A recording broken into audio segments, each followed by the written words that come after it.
오늘은 제가 환자분들과 만나면서 시기를 놓쳐서 안타깝다 라고 생각할 때가 몇 번 있었는데요. 어떨 때 제가 그렇게 느끼는지 말씀드리도록 하겠습니다.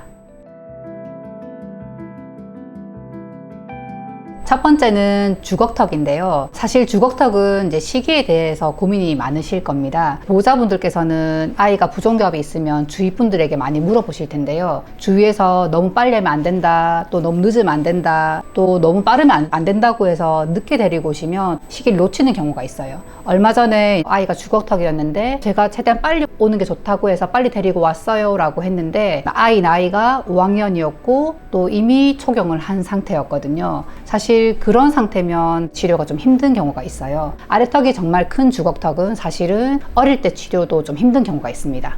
그런 경우는 저희가 치료 시기를 아주 후반, 성장이 거의 끝난 후로 좀 미루도록 말씀을 드리거든요. 그렇지만 위턱이 좀 꺼져 있는 부분이 포함되어 있는 주걱턱인 경우는 사실 빠르면 빠를수록 좋아요. 만 8세 전후에 하는 게 효과가 가장 좋고 늦어도 10세 정도에는 시작을 하는 게 좋다라고 되어 있거든요. 그래서 주걱턱인 경우는 가급적 빨리 데리고 오시는 게 좋고, 데리고 왔을 때 이제 교정의사의 판단하에 얘기를 듣고 기다리시는 게 훨씬 더 현명하실 것 같아요.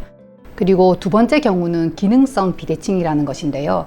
비대칭은 골격성과 기능성으로 나뉘게 되거든요. 골격성은 선천적인 이유라든지 실제 뼈 길이가 다른 경우를 말해요. 그런 경우는 사실은 교정적으로 해결하기가 쉽지 않은 경우가 많은데요. 그것과 반대로 기능성 비대칭이라고 하는 것은 쉽게 말씀드리면 뼈는 문제가 없어요. 뭔가 잘못 물리기 때문에 틀어서 물게 되는 것을 말하는데요. 그런 경우에는 방치하게 되고 오랜 시간 지나게 돼버리면 실제 뼈가 좌우 길이가 다르게 자라버리거든요. 그래서 기능성 비대칭인 경우는 사실은 빠를수록 좋습니다. 케이스를 한번 보실까요? 이 아이는 만 4세 2개월의 어린 환자였어요. 유치원생이고 이것을 빨리 치료하지 않고 두게 되면 그 몇 년 동안 더 비대칭이 뼈 상태로 진행될 것으로 판단이 되었고 어머니를 설득해서 교정치료를 하였습니다. 나이가 어리기 때문에 간단한 장치로 치료를 했고요. 보시는 것처럼 5개월 뒤에 중심이 많이 좋아지고 있는 것을 볼 수 있고 또 7개월 뒤에 보시면 거의 중심이 맞아진 것을 볼 수 있어요. 그래서 4세, 5세 이 나이의 어린이들은 사실 뼈 문제가 생길 이유가 별로 없거든요. 그런데 이제 이 상태를 방치하게 되면 몇 년 동안 계속 비대칭이 심해질 수 있습니다. 초등학교 때 한다고 하면 벌써 한 3, 4년 뒤에 하게 되는 건데 그동안 이렇게 심하게 틀어서 무는 게 계속된다고 하면 실제 뼈 길이가 달라져 버리거든요. 아이가 이렇게 틀어 물거나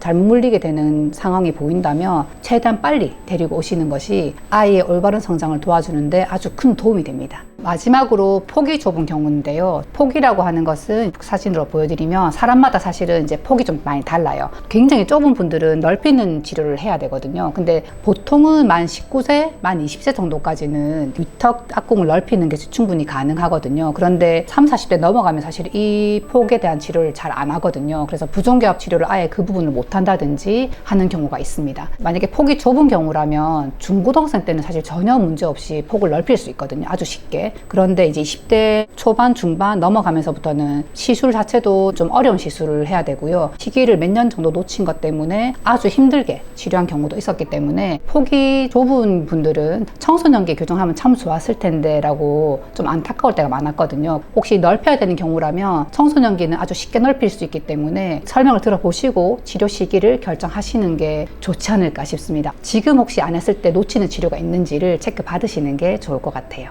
그리고 아래쪽의 폭인데요. 사실 위턱의 폭과 다르게 아래쪽의 폭은 조금 빨리 완성이 되거든요. 여자들은 만 9세, 남자들은 만 10세에 아래쪽 송곳니 사이 폭이 완성이 돼요. 그래서 사실 그 나이가 넘어가면 아래쪽 폭은 넓히는 게 좀 힘들어요.